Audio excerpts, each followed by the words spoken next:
Selamat pagi anak-anak, kembali bersama Ibu Isti Kurnaidi. Kita akan mengikuti bacaan Alkitab harian untuk anak. Hari ini, tanggal 24 Agustus, bacaan Alkitab kita, Matius pasal 13.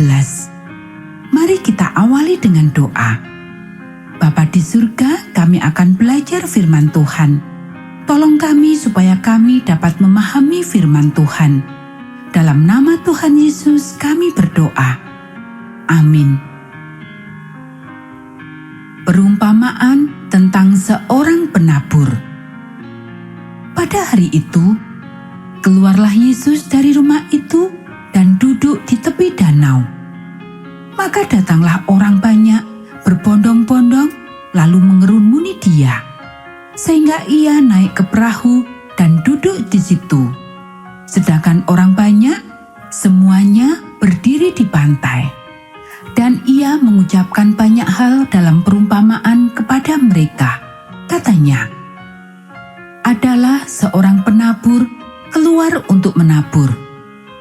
Pada waktu ia menabur, sebagian benih itu jatuh di pinggir jalan, lalu datanglah burung dan memakannya sampai habis. Sebagian jatuh di tanah yang berbatu-batu yang tidak banyak tanahnya. Lalu benih itu pun segera tumbuh karena tanahnya tipis. Tetapi sesudah matahari terbit, layulah ia dan menjadi kering karena tidak berakar. Sebagian lagi jatuh di tengah semak duri. Lalu makin besarlah semak itu dan menghimpitnya sampai mati. Dan sebagian jatuh di tanah yang baik lalu berbuah. Ada yang 100 kali lipat, ada yang 60 kali lipat, ada yang 30 kali lipat. Siapa bertelinga, hendaklah ia mendengar. Maka datanglah murid-muridnya dan bertanya kepadanya, "Mengapa engkau berkata-kata kepada mereka dalam perumpamaan?" Jawab Yesus, "Kepadamu diberi karunia untuk mengetahui rahasia kerajaan surga, tetapi kepada mereka tidak. Karena siapa yang mempunyai, kepadanya akan diberi, sehingga ia berkelimpahan. Tetapi siapa yang tidak mempunyai, apapun juga yang ada padanya akan diambil daripadanya. Itulah sebabnya aku berkata-kata dalam perumpamaan kepada mereka.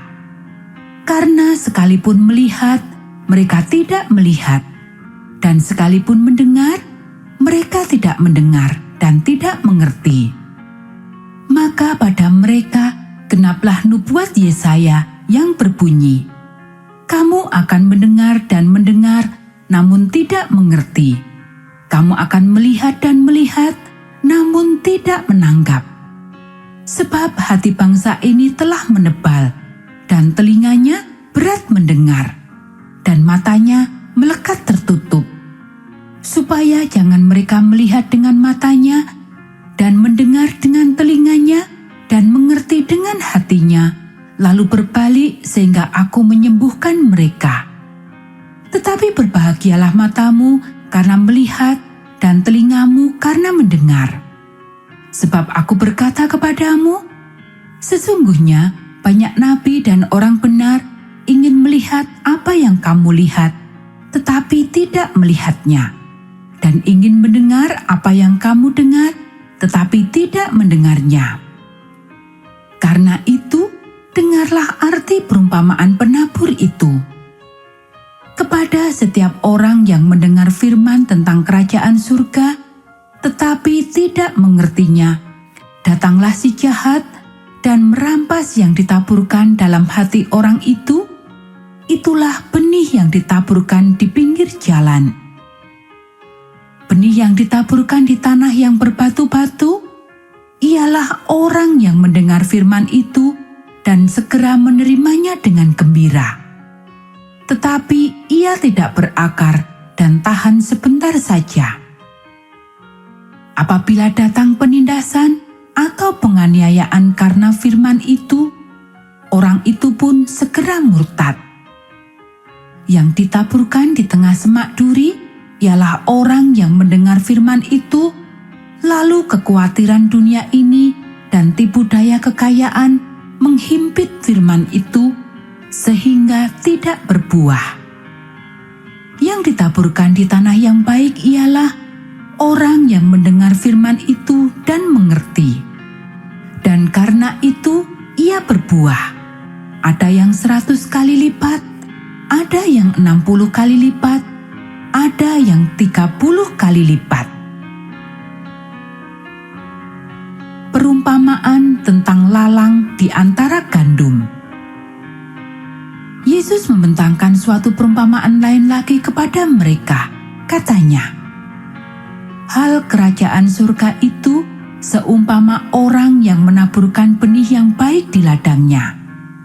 Tetapi pada waktu semua orang tidur, datanglah musuhnya menaburkan benih lalang di antara gandum itu, lalu pergi.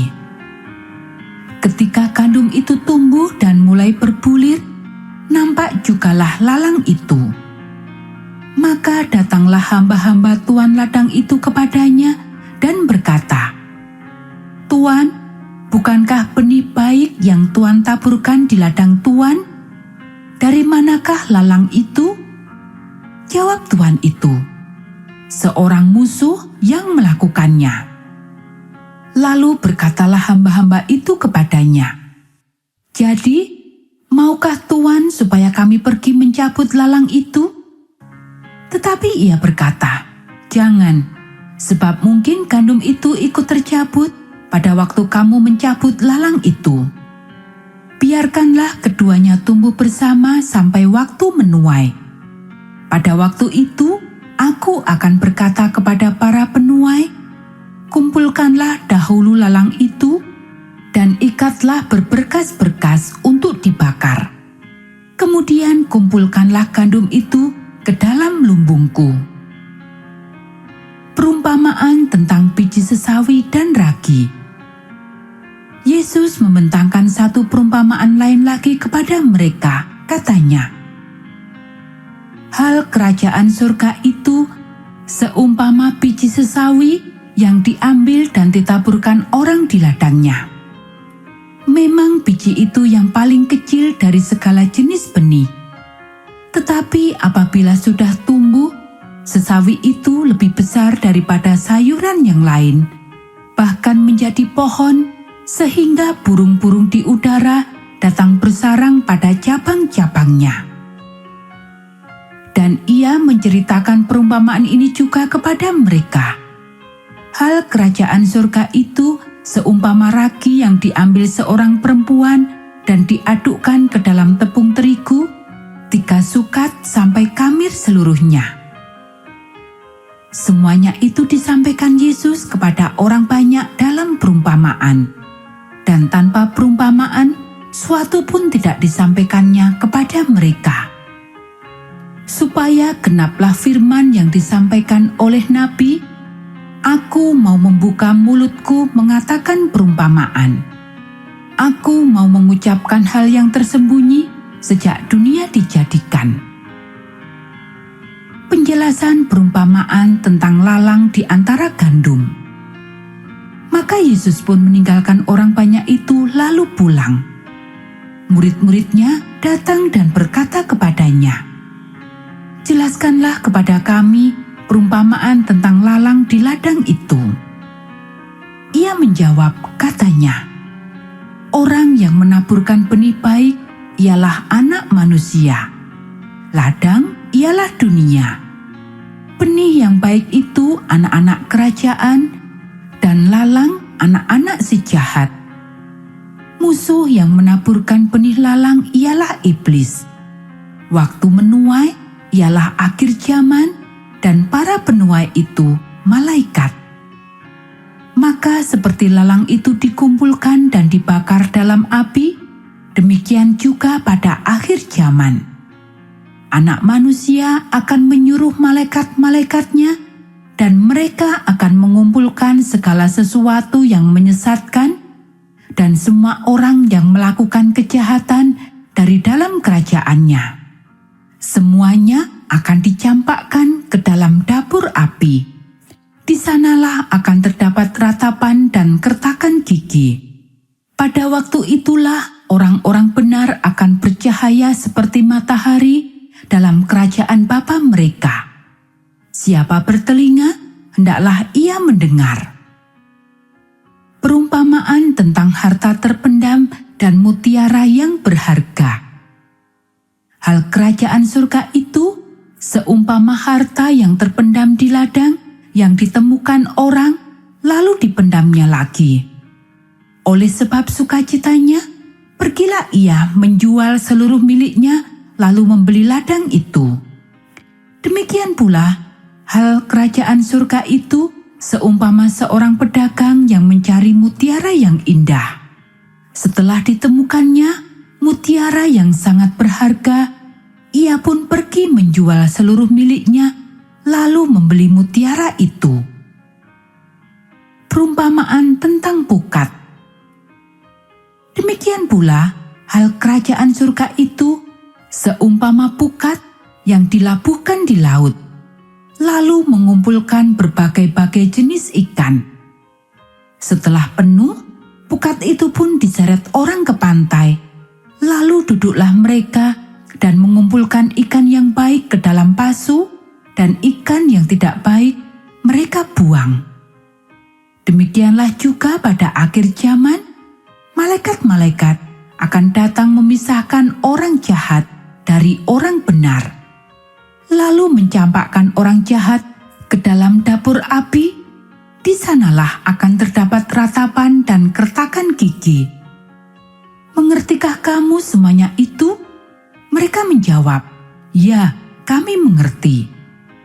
Maka berkatalah Yesus kepada mereka, "Karena itu, setiap ahli Taurat yang menerima pelajaran dari hal kerajaan surga itu, seumpama tuan rumah yang mengeluarkan harta yang baru dan yang lama dari perbendaharaannya." Yesus ditolak di Nazaret. Setelah Yesus selesai menceritakan perumpamaan-perumpamaan itu, ia pun pergi dari situ. Setibanya di tempat asalnya, Yesus mengajar orang-orang di situ di rumah ibadat mereka. Maka takjublah mereka dan berkata, "Dari mana diperolehnya hikmat itu dan kuasa untuk mengadakan mujizat-mujizat itu? Bukankah ia ini anak tukang kayu? Bukankah ibunya bernama Maria dan saudara-saudaranya Yakobus, Yusuf, Simon, dan Yudas? Dan bukankah saudara-saudaranya perempuan semuanya ada bersama kita? Jadi dari mana diperolehnya semuanya itu?" Lalu mereka kecewa dan menolak dia. Maka Yesus berkata kepada mereka, "Seorang nabi dihormati di mana-mana, kecuali di tempat asalnya sendiri dan di rumahnya." Dan karena ketidakpercayaan mereka, tidak banyak mukjizat diadakannya di situ. Anak-anak, demikianlah bacaan firman Tuhan hari ini. Mari kita akhiri dengan doa. Bapa di surga, terima kasih kami sudah belajar firman Tuhan. Tolong kami supaya kami dapat melakukannya. Kiranya Tuhan memberkati kami hari ini saat kami belajar, bermain, dan membantu orang tua. Dalam nama Tuhan Yesus kami berdoa. Amin.